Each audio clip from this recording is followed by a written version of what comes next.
ನಮಸ್ಕಾರ ವೀಕ್ಷಕರೇ, ತಮಗೆಲ್ಲರಿಗೂ ಕರ್ನಾಟಕ ರೌಂಡ್ಸ್ ಹಾಗೂ ಧರ್ಮ ಸಂಸ್ಥಾಪನೆ ಯೂಟ್ಯೂಬ್ ಚಾನಲ್ಗೆ ಆತ್ಮೀಯವಾದ ಸ್ವಾಗತ. ಪ್ರತಿ ವರ್ಷದಂತೆ ಈ ವರ್ಷವೂ ಬೆಂಗಳೂರಿನ ಹೃದಯ ಭಾಗವಾದ ಬ್ಯಾಟರಾಯನಪುರದಲ್ಲಿ ನೆಲೆಸಿರುವ ಶ್ರೀ ಕಾಟೇರಮ್ಮ ತಾಯಿಯ ಜಾತ್ರಾ ಮಹೋತ್ಸವ ಅದ್ದೂರಿಯಾಗಿ ನೆರವೇರುತ್ತಿದೆ.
ತಾಯಿ ಕೃಪೆಯಿಂದ ಒಳಿತುಕೊಂಡ ಭಕ್ತರು ಏನೆಂದು ಹೇಳುತ್ತಾರೆ, ಬನ್ನಿ ಕೇಳೋಣ. ನಮಸ್ಕಾರಮ್ಮ. ತಾವು ಎಷ್ಟು ವರ್ಷದಿಂದ ಈ ದೇವಸ್ಥಾನಕ್ಕೆ ಬರ್ತಾ ಇದ್ದೀರಾ? 50 ವರ್ಷದಿಂದ ಬರ್ತಾ ಇದ್ದೀವಿ. ಇದೆಲ್ಲ ತೋಟ, ಅಮ್ಮ ಏನು ಹೇಳ್ತಾರೋ ಅದೆಲ್ಲ ನಮ್ಗೆ ಆಗಿ ಬಂದಿದೆ. ಮನೆ ಕಟ್ಕೊಂಡ್ವಿ, ಮಕ್ಕಳಾದರು, ಮಕ್ಕಳಿಗೆಲ್ಲ ಮದುವೆ ಮಾಡಿದ್ವಿ. ನಮ್ಗೆ ಹೆಣ್ಣು ಮಕ್ಕಳು 4 ಇಲ್ಲಿ ಬಂದು ಕೈ ಮುಗಿದ ಮೇಲೆ ಗಂಡು ಹುಡುಗ ಆಯಿತು. ಗಂಡು ಹುಡುಗನ ಹೆಸರು ಲಕ್ಷ್ಮೀಕಾಂತ ಅಂತ ಹೆಸರಿಟ್ಟಿದ್ವಿ. ಚೆನ್ನಾಗಿ ಓದಿದ್ದಾರೆ, ಚೆನ್ನಾಗಿ ಬೆಳೆದಿದ್ದಾರೆ. ಎಲ್ಲ ಮಕ್ಳಿಗೂ ಮದುವೆ ಮಾಡಿದ್ದೀವಿ.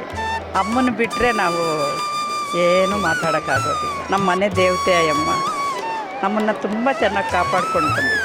ಭಕ್ತಾದಿಗಳೆಲ್ಲ ತುಂಬ ಜನ ಬರ್ತಾರೆ, ಚೆನ್ನಾಗಿ ಪ್ರಸಾದಗಳು ಕೊಡ್ತಾರೆ, ಚೆನ್ನಾಗಿ ಊಟ ಮಾಡ್ತಾರೆ, ತುಂಬ ಖುಷಿಯಾಗಿ ಹೋಗ್ತಾರೆ. ಬಂದವ್ರಿಗೆಲ್ಲ ಒಳ್ಳೆಯದಾಗೋದಕ್ಕೋಸ್ಕರ ತುಂಬ ಜನ ಬಂದು ಇಲ್ಲಿ ಜಾತ್ರೆಗೆ ಭಾಗವಹಿಸ್ತಾರೆ. 35 ವರ್ಷದಿಂದ ಬರ್ತಾಯಿದ್ದೀವಿ. ನಮಗೆಲ್ಲ ಗುಣ ಆಗಿದೆ. ನಾನು ಹುಟ್ಟಿದ್ದೆ ಯಮ್ಮನು ಕಾಟೇರಮ್ಮನ ವರದಿಂದ. ನಮ್ಮ ಮನೆ ದೇವರು ಕುಲದೇವರು ಯಮ್ಮನು ಅನುಕೂಲಾಗಿತ್ತು. ತುಂಬ ವರ್ಷದಿಂದ ಬರ್ತೀವಿ. ಮದುವೆ ಆಗಿತ್ತಿದೆ ಇಲ್ಲೇ ತಮಗೆ ಮದುವೆ ಆಗಿದ್ದು. ನಾವು ಒಂದು 25 ವರ್ಷದಿಂದ ಬರ್ತೀವಿ. ತುಂಬ ಒಳ್ಳೆಯದಾಗಿದೆ. ನಾವು ಅಂದ್ಕೊಂಡಿದ್ದೆಲ್ಲ ಆಗುತ್ತೆ. ನಾವೇನನ್ನು ಅಂದ್ಕೊಂಡು ಅರ್ಕೆ ಕೊಂಡ್ರೆ ಎಲ್ಲ ಆಗುತ್ತೆ. ಚಿಕ್ಕವಳು 5 ವರ್ಷ ಆಗಿದೆ, ಅವಾಗಿಂದನೇ ಬರ್ತಾಯಿದ್ದೀನಿ. ಅದೇ ಇಲ್ಲಿ ಬಂದಾಗೆಲ್ಲ ತುಂಬ ಒಳ್ಳೆಯದಾಗಿದೆ. ಅದಕ್ಕೆ ಪ್ರತಿ ವರ್ಷ ಮಿಸ್ ಮಾಡಿದಾಗ ಬರ್ತಾಯಿದ್ದೀನಿ.